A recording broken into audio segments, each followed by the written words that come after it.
Hello student, this is Suman Dutta.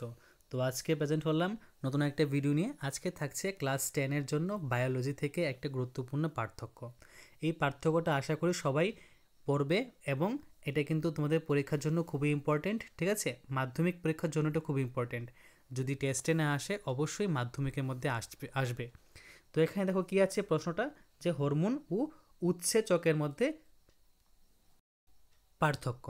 তো এই সাইডে কী লিখলাম, হরমোন লিখলাম, আর এই সাইডে লিখলাম উৎসেচক। ঠিক আছে, তো দেখো কি লিখবে, হরমোন অনাল গ্রন্থির কোষে উৎপন্ন হয়। কোথায়? অনাল গ্রন্থির কোষে। আর এই উৎসেচক সমস্ত সজীব কোষে উৎপন্ন হয়। এটা কোথায় হয়? সজীব কোষে, আর এটা হলো অনাল গ্রন্থিতে। মনে রাখবে। আর এই যে হরমোন ক্রিয়ার পর ধ্বংস হয়, ঠিক আছে, আর এটা ধ্বংস হয় না।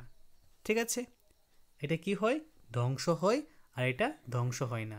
এই অল্প অল্প পয়েন্টগুলো তোমরা মনে রাখবে, আর এই পয়েন্টগুলোই তোমাদের পরীক্ষার মধ্যে সাহায্য করবে।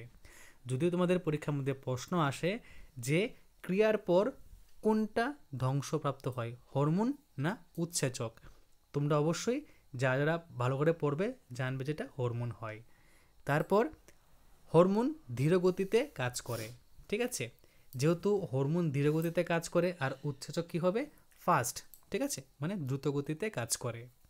হরমোনের কাজ সুদূর প্রসারী, আর উৎসেচকের কাজ ক্ষণস্থায়ী। ঠিক আছে, তো এটা কি? সুদূর প্রসারী, এটা হলো ক্ষণস্থায়ী। রাসায়নিক বার্তাবহ হিসাবে কাজ করে।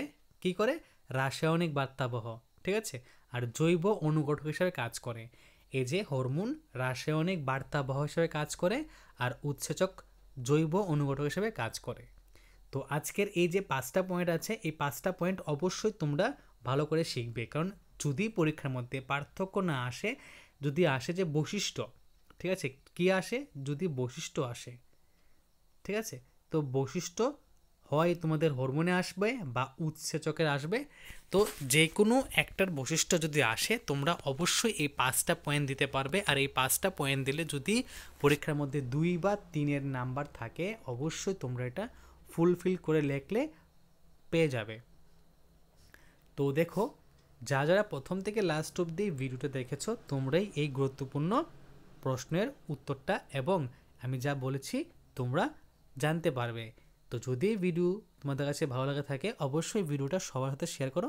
আর চ্যানেলে যদি তুমি নতুন হয়ে থাকো, অবশ্যই চ্যানেলটাকে একটা সাবস্ক্রাইব করে রাখো এবং বেল নোটিফিকেশানে গিয়ে অল করে রাখো।